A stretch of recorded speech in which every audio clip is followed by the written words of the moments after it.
नमस्कार, मैं हूं अर्जिता मिश्रा। आप देख रहे हैं सी न्यूज़ भारत। वक्त हो चुका है न्यूज़ बुलेटिन का। जानते हैं फिलहाल की न्यूज़ बुलेटिन पर। बिहार दरभंगा बिरौल सेवा शर्त में खुद को ठगा महसूस करने पर शिक्षकों ने प्रकट किया आक्रोश और जलाई प्रतियां। बिहार प्रदेश के राज्यव्यापी आह्वान पर सभी 534 प्रखंडों में सरकार द्वारा पारित सेवा शर्त नियमावली की प्रति जलाकर विरोध प्रकट किया गया है।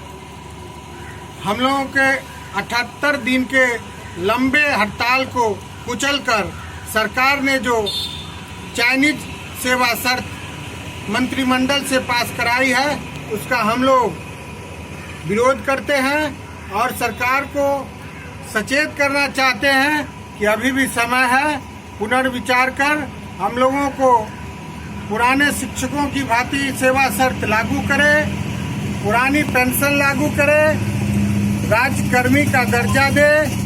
अगर विभिन्न हम लोगों की ये सभी मांगों पर पुनर्विचार नहीं किया जाएगा तो आगामी विधानसभा चुनाव में हम लोग सरकार के प्रति खुलकर विरोध करके इस सरकार की नींव हिलाने का काम करेंगे। कमालुद्दीन खां, अध्यक्ष बिहार राज्य प्रारंभिक शिक्षक संघ बिरौल दरभंगा। दरभंगा से सीनू संवाददाता राहुल कुमार सिंह की रिपोर्ट। शासन ने कोरोना वायरस महामारी के चलते सार्वजनिक गणेश प्रतिमा स्थापना पर प्रतिबंध लगा दिया है। शहर जुन्नारदेव में शासन प्रशासन ने 22 तारीख से हो रहे गणेश प्रतिमाओं पर बैन लगाया। जैसे कि पुलिस थाना जुन्नारदेव की मोबाइल वैन पर अनाउंस करते पुलिस नजर आई। द्वारा जो मुहिम छेड़ी गई है, क्या है मैडम? कोरोना महामारी को देखते हुए मध्य प्रदेश शासन ने ये निर्णय लिया हुआ है और हम सभी को ये संदेश सबको पहुंचाना है। इस बार जो परसों की तारीख से जो अपने यहाँ पर गणेश उत्सव मनाया जाता है, हर वर्ष की तरह गणेश प्रतिमाएं जगह जगह रखी जाती हैं चौक चौराहों में, जिससे काफ़ी गैदरिंग इकट्ठी हो जाती है। तो इस बार कोरोना महामारी के कारण सरकार ने ये निर्णय लिया है कि चौक चौराहों पर बड़ी प्रतिमाएं कहीं पर भी स्थापित नहीं होगी, जिससे कि सोशल डिस्टेंसिंग का पालन हो सके और हम अच्छे से कोरोना से लड़ सकें। घरों पे स्थापित कर सकते हैं? जी बिल्कुल। जिसको भी श्रद्धा भाव से अपने अपने निजी तौर पर घरों में छोटी प्रतिमाएं स्थापित करनी है तो वह स्थापित कर सकते हैं। बाकी विसर्जन और सारे कार्यक्रम जो होंगे वो सोशल डिस्टेंसिंग का पालन करते हुए किए जाएंगे। Thank you madam. जुन्नारदेव से कैमरा पर्सन थानू के साथ वीरेंद्र अग्रवाल की रिपोर्ट। प्रखंड अध्यक्ष, उपाध्यक्ष एवं सैकड़ों शिक्षकों के साथ विरोध प्रदर्शन करते हुए घोषणा पत्र की पत्री को जलाकर प्रखंड मुख्यालय के सामने शिक्षक विरोधी सरकार को चुनाव में बहिष्कार करने की बात बताई।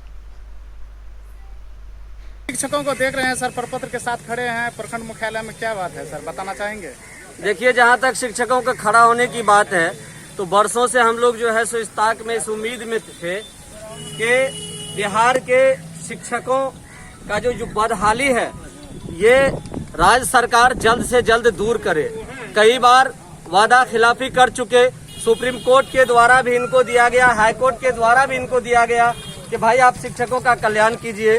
इस वर्ष, ये वर्ष जो है वर्तमान में ये चुनावी वर्ष चल रहा है और इस चुनावी वर्ष में शिक्षकों की जो उम्मीद थी वो टिकी हुई थी, निगाहें टिकी हुई थी, लेकिन बिहार सरकार के द्वारा जो निर्णय लिया गया शिक्षक के पक्ष में, हम ये समझते हैं कि बिहार के तमाम शिक्षक इससे नाराज हैं और आज पूरे बिहार के प्रखंड मुख्यालय में जो आदेश पारित किया गया है शिक्षकों के हित में राज्य सरकार कर रही है कि हम वाह लुटा रहे हैं, बहुत कुछ कर दिए, लेकिन कहीं से भी हमारे शिक्षक खुश नहीं नजर आ रहे हैं और बिहार के तमाम प्रखंड मुख्यालयों पर आज उनकी प्रति को जलाया जा रहा है।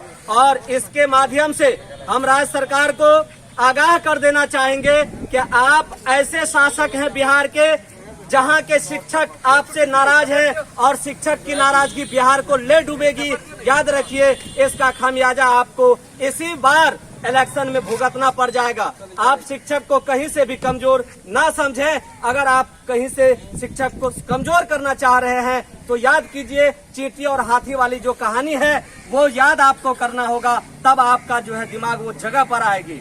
मोहम्मद खुर्शीद आलम, जिला उपाध्यक्ष, बिहार राज्य प्रारंभिक शिक्षक संघ जिला इकाई सुपौल। सुपौल से सीनियर संवाददाता ब्रह्मदेव कुमार की रिपोर्ट।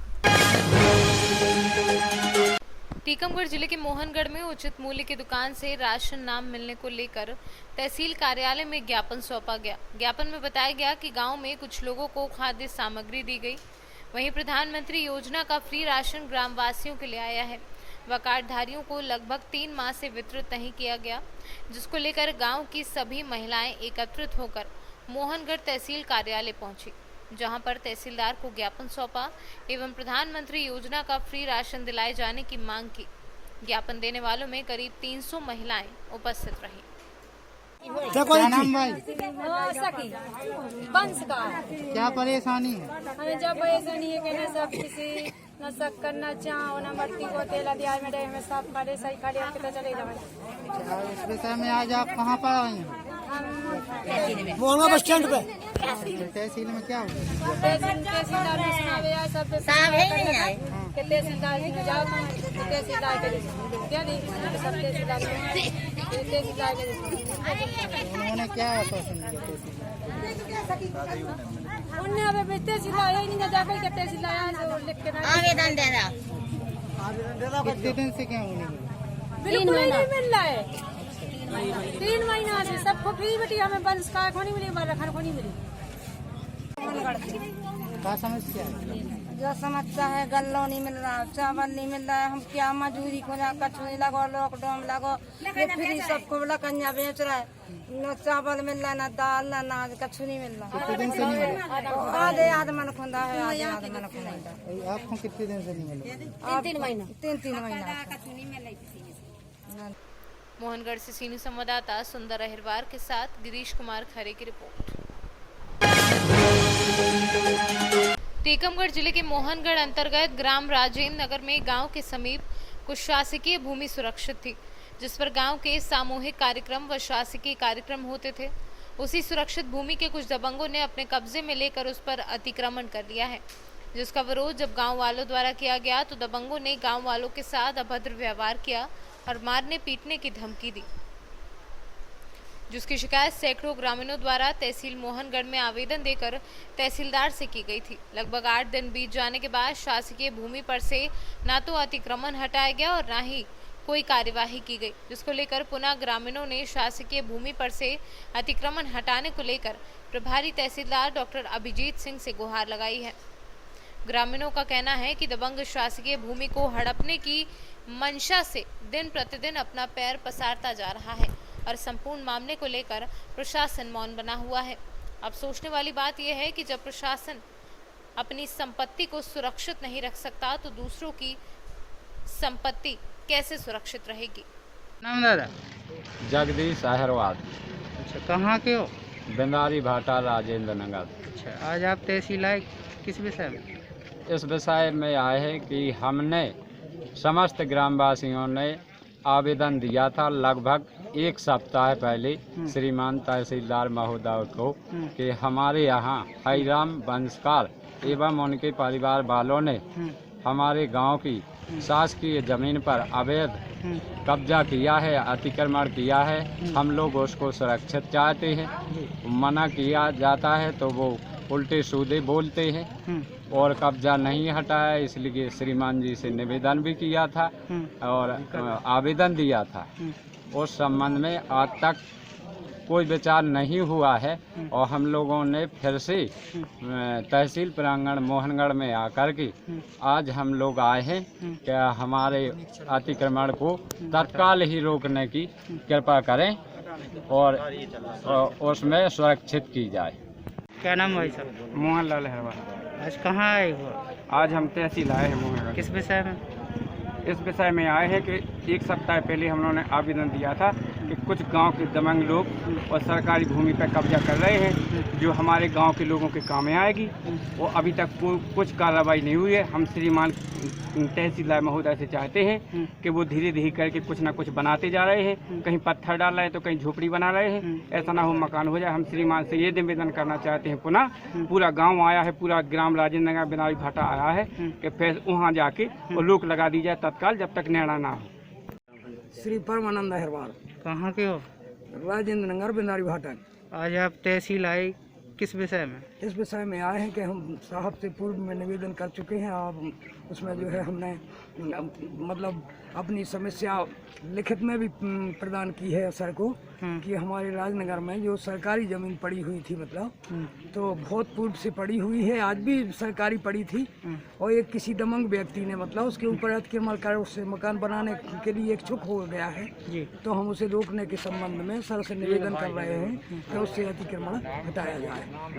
सर ने क्या आश्वासन दिया? सर के द्वारा क्या आश्वासन मिला?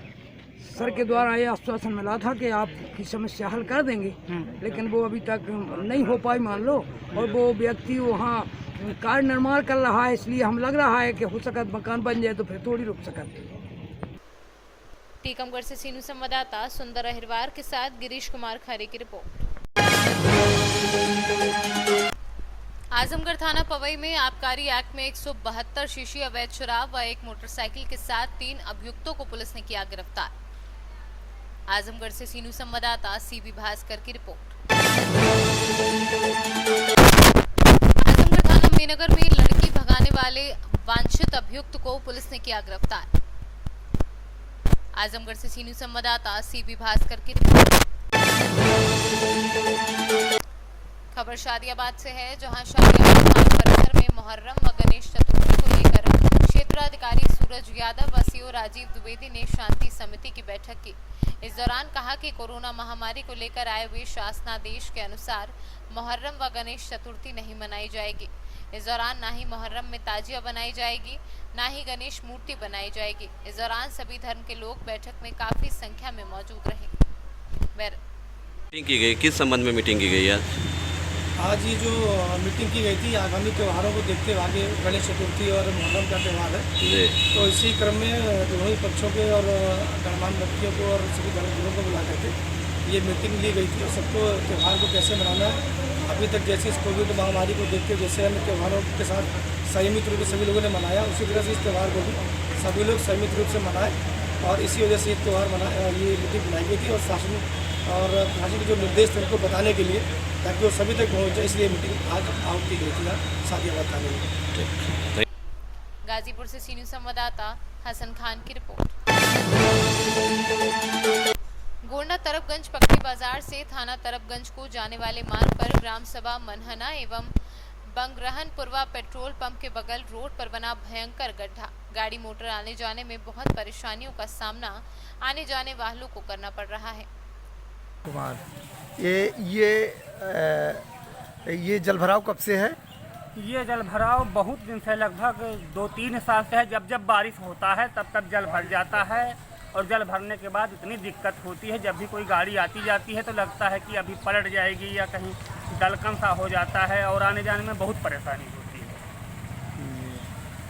और ये मार्ग कितने लोगों का है? अरे यहाँ पे तो सुबह से लेकर शाम तक, यहाँ तक रात को भी आवागमन बंद नहीं होता, बराबर चलता रहता है। जितना इसका आवागमन है उस हिसाब से तो प्रशासन का या सरकार का बहुत खराब व्यवस्था है, इधर कोई ध्यान ही नहीं देता है। ऐसा लग रहा है जैसे कोई अपना खुद आते जाते ही नहीं है। चाचा, आपका क्या नाम है? राम प्रसाद गुप्ता। ये कौन सा ग्राम सभा है? मनहना। ये देख रहे हैं आप जलभराव की स्थिति में, आप क्या कहना चाहते हैं इसके बारे में? मैं चाहता हूँ कि जलभराव की कोई उपाय हो जाए जिससे आवागमन में संतुष्टि मिल जाए। तो आवागमन इस पे कितने लोगों का होता है? लगभग इस पे लगभग कम से कम नहीं 3,000, 2,500, 3,000 लोग, और सरकार भी डीएम, एसडीएम, थाना, तहसील सभी लोग आते जाते हैं इस समय इसी रास्ते से। इसी रास्ते से तो फंसते नहीं है क्या? अब फंसते क्या है, बीच में रोड़ा बना हुआ है, उसमें दबा निकल जाते हैं बगल बगल करके, निकल जाते हैं बीच में जाने का। और साइकिल और मोटरसाइकिल वालों का आगमन कोई गिर जाता है। अच्छा, इसमें गिर भी जाते हैं लोग? बिल्कुल गिर जाते हैं। कई लोगों को चोट भी लग गई है। हाँ, फिसल जाते तो गिर जाते हैं जी। और कुछ कहना चाहते हैं आप? हम यही कहना चाहते हैं कि इसका अच्छी तरह मरम्मत हो जाती तो ठीक रहता। शासन प्रशासन बहुत आता है इस रास्ते से, लेकिन इस रास्ते एक कब से खराब है, लगभग कितने दिन से? ये लगभग बरसात जब होती है, जब सड़क बनी उसके 6 महीने, सड़क जब बन जाती 6 महीने के बाद में जब बरसात आ जाती है तभी गड्ढा हो जाता है। अच्छा, सड़क बन जाती है और उसके बाद में जब बरसात होती है तब गड्ढा हो जाता है। गड्ढा बन जाता है। इसका मतलब ये जो सड़क बनती है इसी में धांधलेगर्दी होती है। धांधलेगर्दी की तो बात मैं नहीं कह सकता हूँ, पर इसमें जल निकासी की रास्ता सही नहीं है जी। अच्छा, जल निकास का रास्ता नहीं है, जल निकास का रास्ता इसीलिए नहीं है। जल इकट्ठा होता है तो आवागमन में सब धीरे धीरे खुद जाता है, बाहर हो जाती है जी। गोंडा से सीनू संवाददाता शिवराम पांडे की रिपोर्ट। रानीपुर प्रखंड के आसन बने लेम्स केंद्र में नहीं मिल रहा समय के मुताबिक यूरिया और खाद, जहां किसान परेशान और अधिक दाम में बेचते हैं प्रखंड के व्यापारी। झारखंड से सीनियर संवाददाता गयासुद्दीन अंसारी की report. Shajapur Tilhar police team व सर्विलांस टीम ने मुखबिर की सूचना पर तिलहर तिराहे के पूर्व शाजापुर के और जाने वाले राष्ट्रीय राजमार्ग के समीप पड़ने वाले छाया ढाबा के आगे से अवैध रूप से ले जाई जा रही कंटेनर में भरा हरियाणा ब्रांड देशी शराब की 735 पेटी का पकड़ा जखीरा। मौके से 2 लोगों को पुलिस ने किया गिरफ्तार और एक है फरार। कुछ दिनों से हरियाणा ब्रांड की शराब की तस्करी की सूचना प्राप्त हो रही थी। उसी सिलसिले में पुलिस की टीमें इस काम पर लगी हुई थी, जिस परिप्रेक्ष्य में आज सुबह थाना तिलहर पुलिस को अच्छी कामयाबी मिली है। एक ट्रक कंटेनर जो हरियाणा के करनाल से शराब को लेकर कुशीनगर जा रहा था, इसको तिलहर पुलिस ने अपने क्षेत्र में रोका है और इसमें से 2 मुलजिम गिरफ्तार हुए हैं। ट्रक का जो मालिक है वो फरार हो गया है और इनके कब्जे से एक कंटेनर ट्रक 680 पेटी शराब और 3600 खुले कौवे, जिनकी बाजार में लगभग कीमत 30 लाख रुपए के आसपास है। इसके साथ 2 तमंचे 315 बोर के, 3 जिंदा कारतूस, 1 खोखा कारतूस, 2 फर्जी नंबर प्लेट, 15 लीटर मिश्रित शराब 2 पीपों में मिली है और इसके साथ ही साथ 8 किलो यूरिया भी मिला। ये लोग शराब को मिश्रित भी कर देते थे जिससे कि इसकी ग्रेविटी या इंटेंसिटी बढ़ जाए और इसकी डिमांड बढ़े। तो उसके साथ साथ इन पर धारा 60/30 63 एक्साइज है, 3/25 27 आर्म्स एक्ट, धारा 307 420 467 468 471 272 IPC और 207 MB एक्ट के तहत मुकदमा कायम किया गया है। शाजापुर से सीनियर संवाददाता महेश की रिपोर्ट। अभी के लिए न्यूज बुलेटिन में बस इतना ही। देश दुनिया की तमाम खबरों के लिए बने रहिए सी न्यूज भारत के साथ। हर खबर आपके साथ, आपके यहाँ।